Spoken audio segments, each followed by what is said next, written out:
It's been a while since I played the first Watch Dogs game, so when I spawn in having completely forgotten the buttons, I accidentally hacked this guy's text messages. Relatable, Felix. Relatable. So to save him from subscribing to Tinder Gold, I put one in the back of his head. But surprisingly, the people of Chicago don't respond well to gun violence. Oh, hang on. We got a snitch. And as everybody knows, snitches get a 12-gauge shotgun blast to the spinal column. Oh, shit. Things can quite quickly escalate, apparently. He says as he continues to mow down innocent civilians. Put your phones down. I'm the vigilante. 911, please state the nature of your emergency. The nature of my emergency is I'm currently bleeding from my face. This being Chicago, the police don't show up, so I bum rush some fellow gang members with my Tommy gun. But it turns out it's only innocent civilians I can shoot without consequence. Oh, I had to take him alive. So if you've never played this game before, this is Watch Dogs, and you play as Aiden Pierce, who breaks the mold as the typical dark and moody vigilante. Not only is he more heavily armed than an American 4th grader, he's also a very talented hacker, and always vows to use these abilities for the good of mankind. Like overcharging this guy's phone and turning it into a bomb. Oh, whoopsie-daisy. Sometimes you can even get lucky and take out 2 in 1. Oh, for crying out loud. Apparently being a vigilante is harder than you realise. This fail montage went on for about 15 minutes, until I realised the game was bugged and it wouldn't let me profile the target. So after a quick reset, and a 20-metre drive where I don't cause massive insurance damage, I'm able to enter the base from a different direction, and after cyberbullying another guard as a distraction, I hop a fence and demonstrate the reason you all subscribe for: epic stealth gameplay. And take this guy down too. I headshot a sniper, which gives me clearance to move in and take down my first target. Although stealth doesn't last long when I get mixed up with the buttons and climb over this aircon unit instead of crouching behind it. Shit! With stealth out the window, I hack another phone to explode. But this guy's smarter than your average henchman. Oh, wait, what? You're smart enough to throw it? The other guys weren't. So I switch up the tactics and decide to flank them. And Aiden loves any excuse to show off his parkour skills. This gives me the element of surprise and allows me to take out the remaining guards. I'm like Batman. Batman, but without the billions and the charisma. Just gonna hack his cash in the background. $140. I'll take that. You know, being a hacker is quite expensive. I finally take out the last guy, and it only took me an impressive 35 minutes. I'm sure you'll agree I have a promising future as a speedrunner. Oh my god, I feel like a boomer. Then my mate Jordy gives me a call, and he's like, "What's up, bro? I need a driver. Can you sort me out, big boy?" And at first I'm a bit hesitant. I'm like, "Nah, mate, come on. It's been a long week." But after a bit of gentle blackmail, I'm all in. Especially when it allows me to steal a sports car and smash up half of Chicago. The buttons certainly aren't as intuitive as Watch Dogs 2. The drive to the job allows me to interact with the world and gives me chance to practice the environmental hacks. Ah!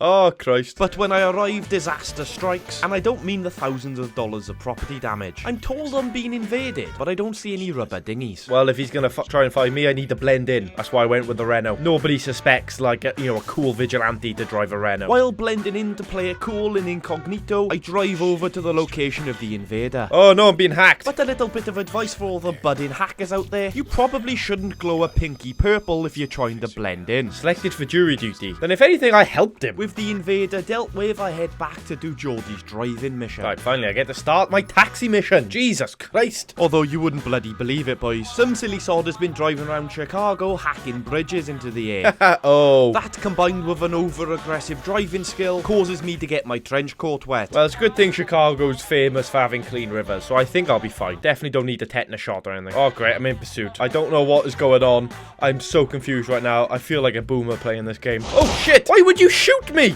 I am literally unarmed. He says as he whips out the Tommy gun and starts shooting at innocent civilians. That is what happens when you... This is America. I'm allowed to shoot you if you shoot me. Jesus Christ. I mean, to be honest, that would have gone a lot better if I hadn't have, ended up in the river. This time I get to the destination without needing to swim half of the way. But my passenger's hiding out in a car that's been penetrating more than Lana roads. Fuck knows why we couldn't have driven the perfectly working hatchback I brought. It may be stolen, but it's going to be a hell of a lot less suspicious than the car that looks like it's driven past a Russian convoy. But as you already know, I'm an absolute beast behind the wheel of any vehicle. I then have to drop the dude off down a seedy alleyway, but he gets stabbed in the neck by this old dude, which has got to be embarrassing as fuck. Imagine being murdered by a dude that looks like an extra from The Walking Dead. His attention then turns to Aiden, but he's actually super nice about it and actually compliments me on my delivery skills. Yeah, well, don't forget to tip your drivers, boys, you know what I mean? The economy is brutal, I'm just saying. We jump to the daytime where I borrow another sports car and I start to get philosophical. Unstable chemical component. Jesus Christ, that's basically us, isn't it? As human beings. I decided it would be a good idea to install another backdoor into into a CTOS server, as that'll give me access to more environmental hacks. But as the world's greatest vigilante, I'm always on the clock. Want to try a digital trip? Are you trying to drug deal on my turf? Surprisingly, after taking out another violent drug offender, my reputation takes a bigger hit than Jake Paul did. These CTOS boxes make for an interesting puzzle, as I gotta work out how I get up the building. But my motto will always be, when in doubt, give it a clout. Oh, god damn it. With that failure, I switch up the tactic. Don't worry, I'm a smart man. I can figure this out. But I come across more criminal scum. Arrested for celebrity stalking.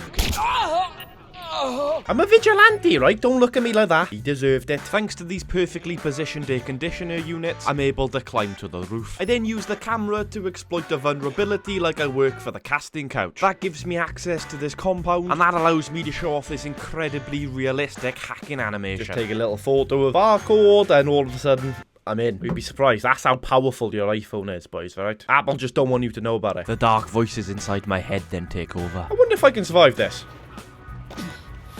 Yes, I can, but I think that might have just been because of the little whatever you call that. Crime detected. I'm on my way. This feature basically has me profiling the residents of Chicago, using a complex algorithm to work out who's most likely to commit a crime. Which, if I remember correctly, is quite literally a plot point for Watch Dogs 2. Damn, maybe I am the bad guy. But I must have got too close, as the criminal suspected me as being a goody two-shoes. Oh, what? I was spotted and failed to catch a criminal, but surely prevention is better than, you know, a cure? That wasn't a homicide, he was a criminal. I mean, it might technically still be classed as a homicide, but shush. So after a successful day of crime prevention, just rewarded myself with a new vehicle. Look at this. It's shiny and everything. I decide to check out more of the campaign, but that doesn't go well for one guy as I take the wrong turn in. Oh, I'm so sorry. I'm so sorry.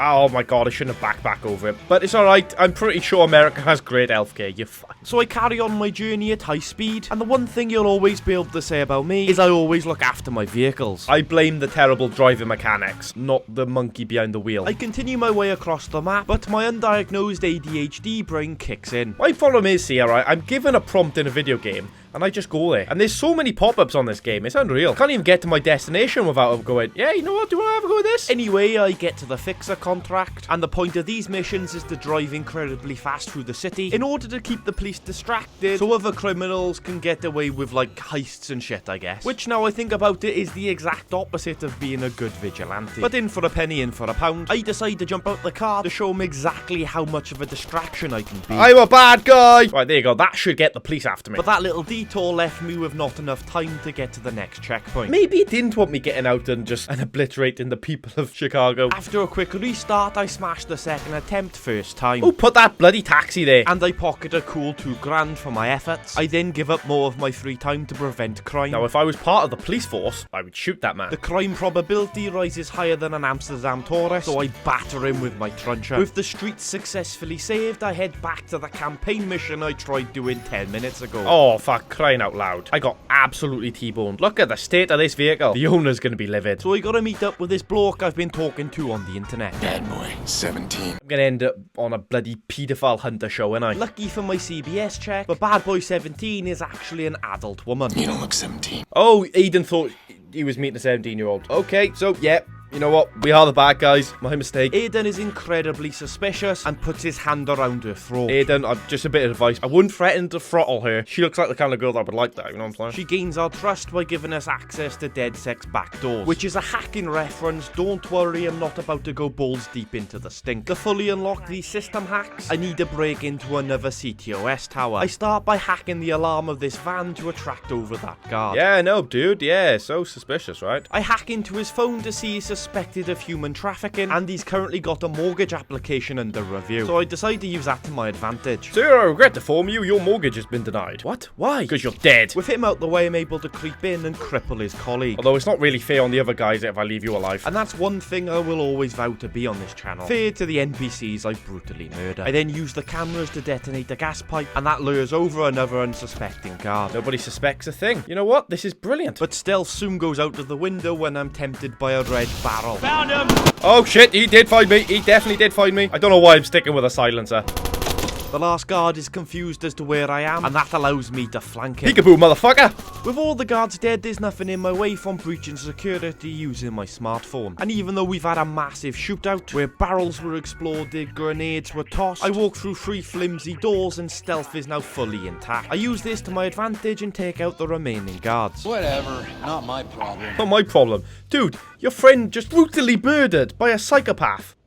With everyone taken care of, I make my way upstairs, but I think I might have made a terrible discovery. Also, I just realised this isn't even a restricted zone. Did I need to kill all those guys? Oh man, maybe I am the bad guy. After a quick hacking minigame, I'm able to hack into Boss Man's camera and upload a virus to his PC. That's why you should buy a Mac, boys. Everybody knows you're unable to install malware on an Apple device. Stealth is now well and truly out the window, as the building is now in full lockdown due to a maniac running around shooting everybody and hacking corporate secrets. Okay, right, you asked for it, pal. Me and my Tommy gun. After dispatching all the minimum wage security guards, I make it out onto the street where I've got to lose to the police undetected. Well, this is an unsuspicious car. But as already discussed, I am one hell of an unbelievable driver. Oops. But it's no drama and I'm able to lose them easy enough. Just need to get out of the white circle, and that's perfect. Escape successful. And just like that, the city is saved. Thanks to me, Aiden Batman. Just ignore all the corpses, alright?